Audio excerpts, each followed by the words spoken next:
La comparsita, ¿por qué? Porque precisamente, los próximos 7 y 8 de octubre, esta es una mezcla de plural y singular, pero que todo el mundo entienda acá en Uruguay, los próximos 7 y 8 de octubre se llevará a cabo el Día del Patrimonio, en el marco de los 100 años a la comparsita.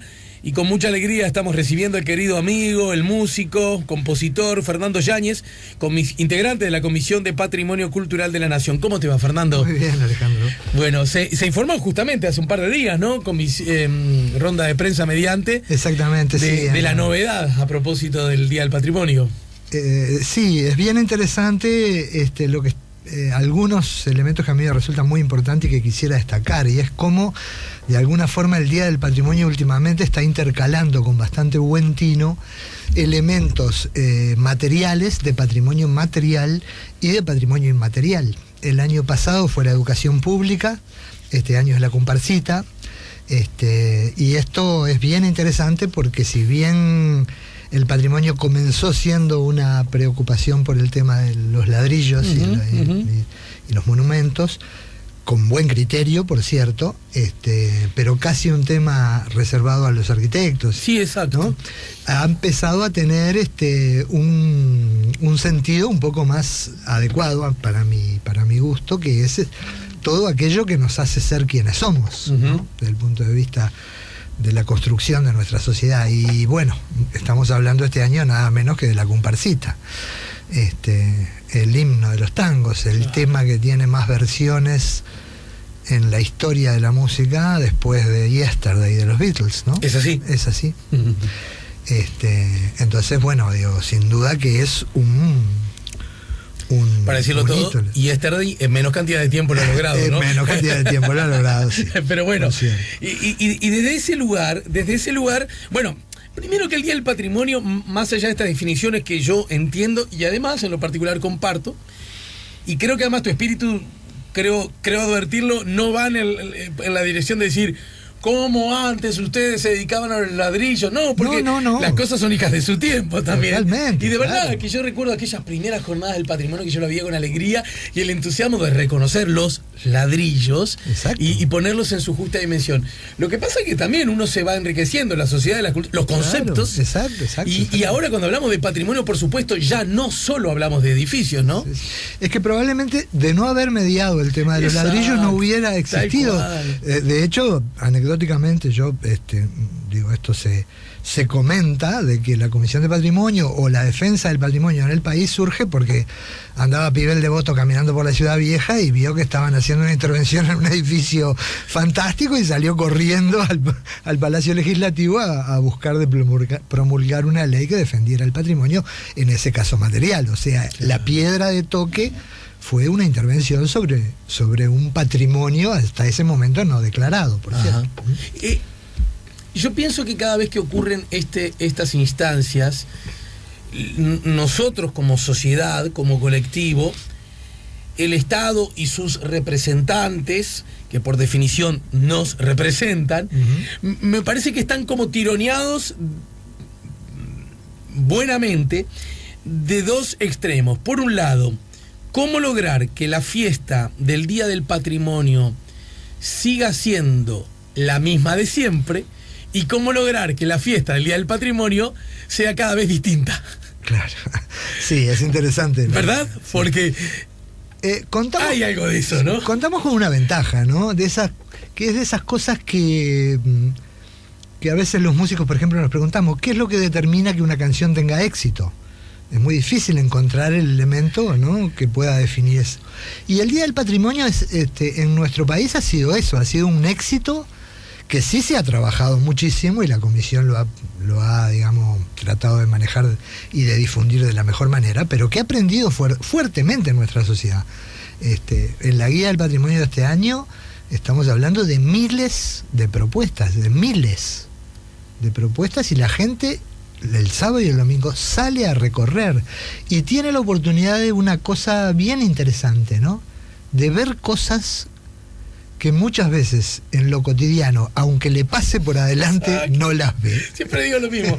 Pensar, ¿no?, que este museo, X, ¿no? Está abierto todos los días, Exacto. siempre está vacío, podría entrar sin hacer un gramo de cola. Exacto, exacto. Y a mí se me ocurre, pero bueno, esa es la gracia también. Sí, ¿no? es la gracia, y de cualquier manera también habla bien de una intención de nuestra sociedad de sentirse portadora y dueña de su propia identidad, Por ¿no? supuesto, Está muy bueno. Sí, sí. Desde ese lugar me parece bien. Cuando se habla de, volviendo a la comparsita, y aprovecho a incursionar el tema en tu condición de músico, cuando se habla de la comparsita, obviamente, estamos hablando de una creación artística que hizo un compatriota. Exacto.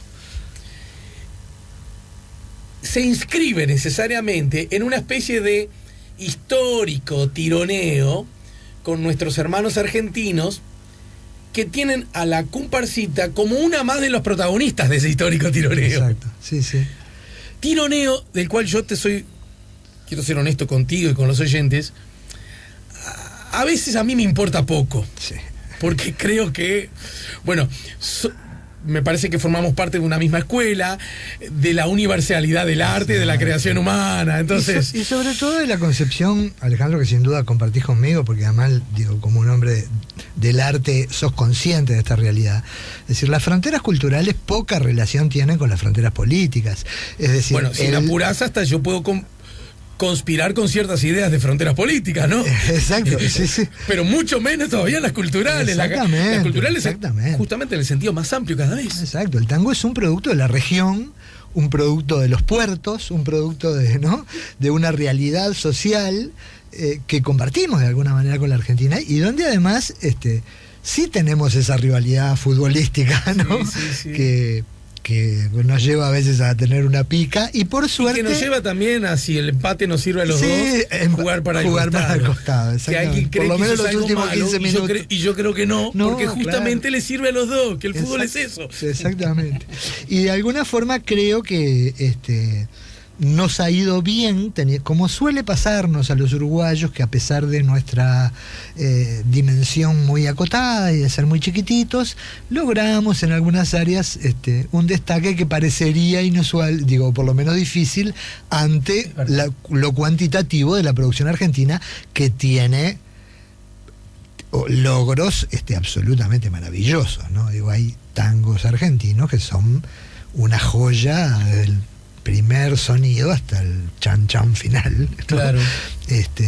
Y hay que reconocerlo, y digo, bueno, y alegrémonos de tener este patrimonio en común del Río de la Plata, y bueno, pero la comparsita es uruguaya. Tienes razón, pero marcha presa. No, porque de verdad lo es. De verdad lo es, Entonces claro, está, claro. no. De cualquier manera, tú sabes que los derechos fueron siempre gestionados desde Argentina, porque en aquel momento Matos consideró que era más adecuado, y probablemente lo fuera en aquella época,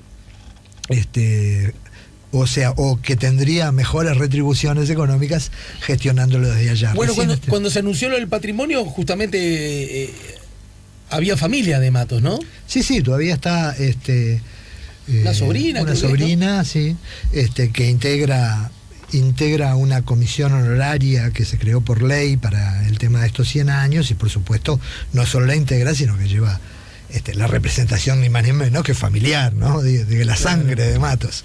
Y sí, bueno, allí estamos trabajando con este rubro, pero además estamos enmarcándolo en una serie de proyectos que nos parecen muy importantes. Por ejemplo, estamos trabajando en convenio, en acuerdo con Cienarte y con la Comisión Interministerial de Apoyo al Tango, en un proyecto de rescate del bandoneón como patrimonio en riesgo, digamos, porque se ha dejado de fabricar, es un instrumento muy caro, hay muy pocos luthiers, hay muy poca formación, y estamos hablando ni más ni menos que del sonido identificatorio del tango, ¿no? El sonido que se ha convertido en el mascarón de proa del tango. Uno escucha un bandoneón y suena tango. Un instrumento que curiosamente fue creado para sustituir al órgano en las pequeñas iglesias que no tenían, claro, ¿no? Claro. En el corazón de Europa, ¿no? En el corazón de Europa. La última fábrica estuvo en Alemania, y ahora hay algunas dificultades. Hay muchos, pero andan por ahí, algunos incluso para mi criterio equivocadamente expuestos en vitrinas sin sonar, lo cual es una traición al objetivo para el cual fue hecho. Ese ¿no? bicho pide pide que alguien lo agarre, que le saque sonido. Yo compuse una canción una vez muy ofendido cuando aquella aseguradora japonesa adquirió en un remate uno de los cuadros de la serie de los girasoles de Van Gogh para usarla como reserva financiera y la tiene guardada en una bóveda. Sí, claro. Es decir, es la traición más grande al objetivo para el cual el cuadro fue creado, Claro. que es ser visto, ¿no? Sí. Los bandoneones son creados para ser oídos y tenemos que ponerlos en las manos de la gente y de los que toquen. Hay alguna cosa interesante en este periodo. La Universidad de Lanús, y eso tenemos que averiguarlo un poco mejor, en su departamento técnico ha creado un bandoneón un poco más chiquito y con algunas características. Lo bautizaron Pichuco, además, buenamente, en homenaje al gordo. Sí. Y tiene un costo infinitamente buen nombre, ¿no? Justo y buen nombre. Justo y buen nombre. Y es muchísimo más barato. Es un instrumento que anda alrededor de los $400-500, cuando un bandoneón de los alemanes está costando cerca de 4.000, ¿no? A la pucha, Sí. No sabía de esa dimensión. Sí, son caros por la escasez, además. Son difíciles su mantenimiento porque en este momento hay 2 personas que pueden hacer lutería y afinación. Y además tenés un gasto de pantalones que ni te digo. Porque Sí, te los gastas. También. A la altura del mundo.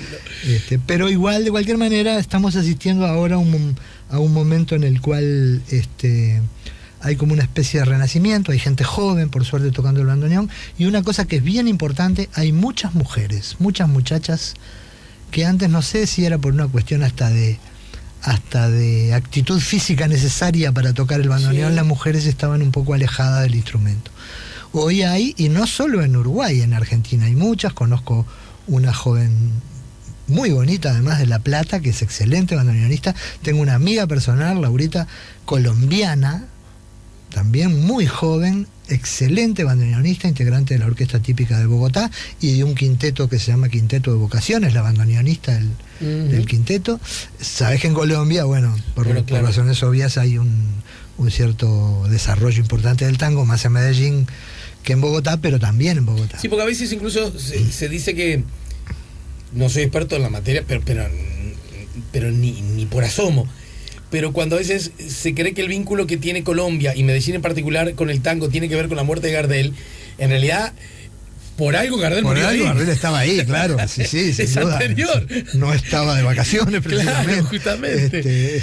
Porque ya era un mercado sin duda, que gustaba de esa música. Y yo he tenido la oportunidad de estar un par de veces en Colombia y lo percibís, ¿no? Claro, lo percibís claramente. Muy bien. Es así. No te quiero despedir, Fernando, más allá que de aquí a la fecha tendremos oportunidad de seguir ahondando sobre el tema en el marco del festejo Día del Patrimonio, porque recién hablábamos con Marina Rodríguez. Nosotros, se puede decir que nos conocemos los 3 de la misma época, de la recuperación democrática, porque justamente cuando regresa al Galpón, una de las figuras cumbre de esa institución fue tu papá, ¿no? Rubén Yáñez, que fue maestro mío, además, y que vivió muchos años en México, cosa que a ti no te pasó, porque tú no fuiste a ese exilio. No fui a ese exilio, por suerte surfeé la situación. Exacto. Aquí sin embargo, porque lo mismo me pasa a mí, yo no fui a ningún exilio, exacto, ni estuve allá, pero por ser hijo del Galpón, a mí me hablas de México y me hablas algo así como de la segunda patria. En tu caso me imagino que mucho más porque estaba tu propio padre allí. No solo estaba mi propio padre, tengo un hermano mexicano, Álvaro Yáñez, claro. Mi hermano, hijo de María Zambulla. Pero para mí va a ser siempre Alvarito. Claro, Alvarito, que tiene 40. Claro, digo, para mí México... Hijo de Rubén Yáñez y de María Zambulla. Y de María Zambulla, exactamente. Tengo un agradecimiento con México, que me lo llevaré conmigo, porque lo tendré siempre. Realmente en aquel momento la política hacia el exilio de los mexicanos le salvó la vida a un montón de gente y les dio un lugar, les dio una posibilidad, les dio la posibilidad de desarrollar un trabajo además tendiente a trabajar hacia el Uruguay, ¿no? Hacia la lucha por por la recuperación democrática. Y bueno, tú te acordás lo que fue la vuelta al Galpón, ¿no? Digo, fue una de las vueltas más sonadas.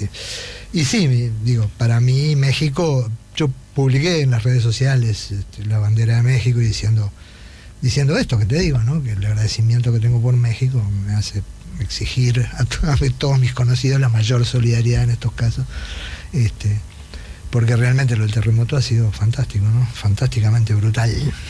Bueno, muchas gracias, mi querido Fernando, casi te digo Rubén. Me pasa seguido. Sí. No, justo hablábamos y además, bueno, en fin, para mí tu viejo significa muchas cosas. Pero además que conste, muchas cosas, incluso muchas veces en la discusión, ¿no? Sí, claro, seguramente. Como es donde yo creo de verdad se forjan las amistades, ¿no? Sí. Cuando son sinceras. Recuerdo que te encargó uno de los papeles más graciosos y simpáticos de los cuales tengo memoria, que es Barbagelata de Juancito de la Ribera.